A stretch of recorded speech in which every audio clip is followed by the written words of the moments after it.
啦，咁咪借尿遁咯。我嗰時就係咁咯。咁我覺得唔好因為份工作而影響咗一個有機會改變你成個2026年嘅財務狀況嘅一個機會啦。因為始終講真嘅，你聽得到嚟呢度，其實你都係想學嘢，想學投資係嘛，都想為自己增添多一份收入。咁特別係可能譬如做一啲普通嘅文職啊，或者可能叫做即係我頭先講話啊最低工資。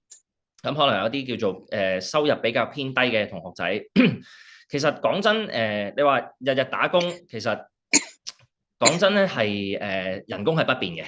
如果你要想再揾多啲錢咧，係的確真係要額外付出多啲努力嘅。即係我自問，我當其時學嘅時候，我自己都好努力㗎。即係放咗工我都咪繼續去復盤咯，繼續去睇下個市咯，去摸索咯。咁你諗下，如果你 keep 住繼續打工，其實你可能今日聽完呢個分享會，唔作出任何決定，咁你嘅生活都唔會有任何改變嘅。認同嘛？咁如果你想真係喺個生活上面係有改變嘅話咧，其實更加要把握機會咯因為講真，打工唔辛苦咩？係咪？打工你諗下，仲想捱幾耐啊？而家 AI 年代啦，已經去到，其實 AI 已經係取代咗好多人工嘅工作啊。例如即係譬如啱啱話我上一次咧，我都有同大家分享就係睇大陸一啲新聞或者係短視頻咧，見到有啲 AI 嘅無人駕駛車。其實真係好 crazy 咯，即係你諗下，國內已經係行緊啦，外國都行緊啦，咁其實香港係遲早嘅事嚟嘅咋。咁我有啲朋友都係揸 Uber 啊，揸車揾食啦。其實我有問過佢哋啦，即係喂，你哋其實賺到幾多㗎咁？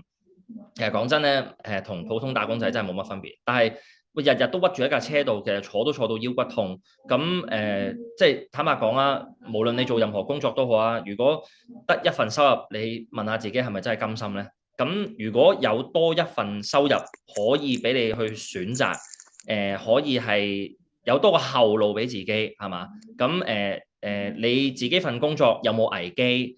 其實呢啲講真係要諗嘅喎，因為所有同錢有關嘅嘢啊，無論投資或者工作，咁好講真，我哋即係讀書或者去到出嚟做嘢，可能我哋有好多人好多同學都會進修嘅，可能會讀一啲admin 嘅課程，或者可能讀一啲管理嘅課程。咁但係你到最終其實都係用嚟揾錢㗎嘛，呢啲工具係咪？咁調翻轉去問啦，各位有冇真係花個時間心機或者錢投資呢啲嘢？去學識同你揾錢有關，直接揾到錢嘅課程，或者直接同你揾到錢嘅技能有關嘅一啲學術性嘅嘢去學咧。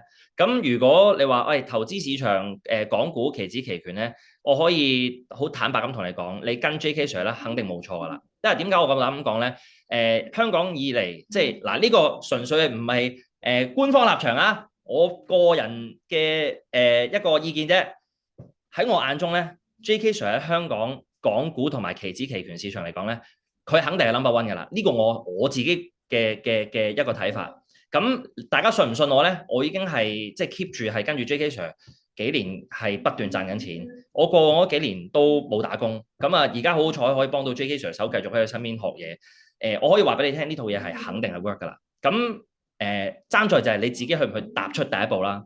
咁趁住而家其實講真牛市啊，市況係牛市咧，好多機會啊喺個市場度日日都有。即係頭先我開場都有講啊，喂，日日都講緊幾百點嘅波幅，你淨係把握其中1/3都百幾點啊，機會多的是啊，多份收入啊。你諗下嗱，嚟緊喂新年期間係嘛，個個都要辦嗰啲叫咩辦年貨啊，咩買賀禮啊，去拜年又要買禮物啊，係咪啊？